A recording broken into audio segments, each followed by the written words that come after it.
The city was loud, filled with the constant buzz of traffic and the honking of impatient drivers. Yet, tucked away on a forgotten corner of a narrow street stood a small garage with peeling paint and a rusted signboard that barely read a David's Auto Repair. The place looked like it hadn't been touched in years, but inside it was alive with the smell of oil, grease, and determination.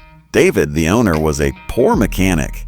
His clothes were always stained, his hands rough and cracked from endless hours of work, and his face carried the fatigue of someone who had fought too many battles in life. He wasn't just fixing cars to make a living, he was fixing them to survive.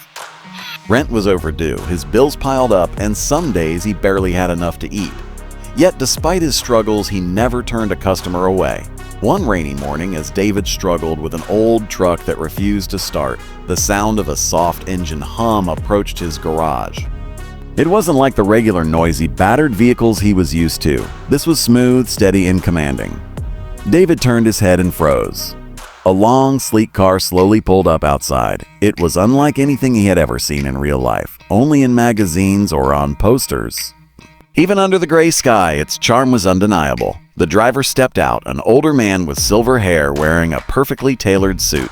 He carried himself with quiet authority, the kind that only comes from years of success. "Are you the mechanic here?" the man asked, his voice deep and calm. Yes, sir," David replied, quickly wiping his hands on a rag, though they remained dirty. What can I help you with?" The man nodded toward the car. "It's a Rolls Royce, a 1940 model. It hasn't been running properly for years. Every mechanic I've taken it to has failed to restore it." "Someone recommended you." David's eyes widened. He had only seen cars like this in books. To him, this wasn't just a vehicle. It was history, an art piece. "I'll do my best, sir," David said softly, almost reverently. "Oh, reverently." The man studied David's small garage, the rusty tools, the cracked floor, and then looked back at him.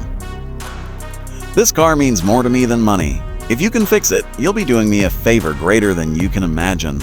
Without another word, the man handed David the keys and walked away, saying he would return in a month. When David sat in the driver's seat of the Rolls Royce, his heart pounded. The leather was aged but elegant, the wood polished but worn. It smelled of a time long gone, a memory preserved. His fingers traced the steering wheel as though it were sacred. For days, then weeks, David poured his soul into that car. He barely slept. His hands bled from tightening bolts. His back ached from bending over the hood, but he refused to give up. He studied manuals, searched through junkyards for rare parts, and even handcrafted pieces when none were available. His neighbors would see the dim light from his garage at midnight, and still he worked. Sometimes he would whisper to the car as if it could hear him. "Don't give up on me. We're both old and broken, but we can rise again." It wasn't just about the car anymore. In restoring the Rolls Royce, he was restoring himself. Every spark that lit up, every part that clicked into place, gave him hope. For once in years, he felt alive. Finally, after countless hours, the day came. David turned the key and the engine roared to life. Not a broken, uneven rumble, but a strong, proud roar. He laughed, tears streaming down his face as the sound filled his garage. He stepped back and admired the car. It wasn't just restored, it looked reborn. The silver gleamed, the wheels shone, and the spirit of 1940 had returned. When the Millionaire came back, he was prepared for disappointment. He had already accepted that no mechanic could revive his precious car. But as he entered the garage, he stopped dead in his tracks. The Rolls Royce stood there, shining as though it had just left the factory floor decades ago. The old man's lips trembled. He walked closer, running his fingers along the polished hood. "Oh my God, it's beautiful." David, exhausted but smiling, said, "Is she's alive again, sir?" "Just needed someone to believe in her." The Millionaire turned to him, his eyes moist. "Do you know what this car means to me?" David shook his head. "This was my father's car," the man whispered. "He bought it when I was just a boy. Every Sunday, he would drive our family into the countryside. It was the happiest time of my life. When he passed, this car was all I had left of him. I've spent years trying to restore it, but no one could. I thought I had lost this piece of him forever. And you brought it back." David lowered his gaze, touched by the story. "I just did what I could, sir." "Oh, that's all." The old man stared at him for a long moment, then suddenly smiled. "What's your name?" David." "Oh, well, David," the man said firmly, "you haven't just restored a car. You've restored my memories, my joy, and a piece of my family. That's something money cannot buy." David shrugged. "I'm just happy I could help," the millionaire chuckled. "Humble too.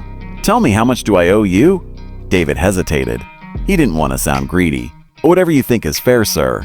Enough for the parts, maybe something extra for the time." The man's eyes softened, but inside he had already made a decision. A week later, David received a letter. Inside was not just payment but legal documents. The millionaire had transferred half his wealth to David's name. Properties, bank accounts, and shares worth millions now belonged to a poor mechanic who once struggled to pay rent. Shocked, David rushed to find the old man. "Sir, this must be a mistake. You've given me too much. I can't accept this." The man simply placed a hand on his shoulder. "It is no mistake, David. You see, I am an old man with no family left. I have wealth, but no one to share it with. You gave me back my most treasured memory, and you did it not for money, but out of passion and heart. You deserve this more than anyone." David's eyes filled with tears. "But I don't know how to live like a rich man." The millionaire laughed warmly. "Then don't. Live as you always have, but now without the burden of poverty. Use this gift to help others, to keep your spirit alive. That's all I ask." Years passed, and David did exactly that. He expanded his garage into a massive workshop, training young mechanics who couldn't afford schooling. He restored not just cars but lives, offering jobs to struggling men and women, giving them hope like he once had. The 1940 Rolls Royce remained in his garage, not as a symbol of wealth, but as a reminder of the day his life changed forever. Whenever he looked at it, he remembered that even the most broken things could be restored. Not just cars, but people, too. And so the poor mechanic who once had nothing became a man with everything, not just in wealth, but in purpose. All because he believed in an old car and worked on it with his heart. Sometimes life tests us in ways we don't understand. But for those who refuse to give up, who pour themselves into what they love, life has a way of rewarding them beyond imagination.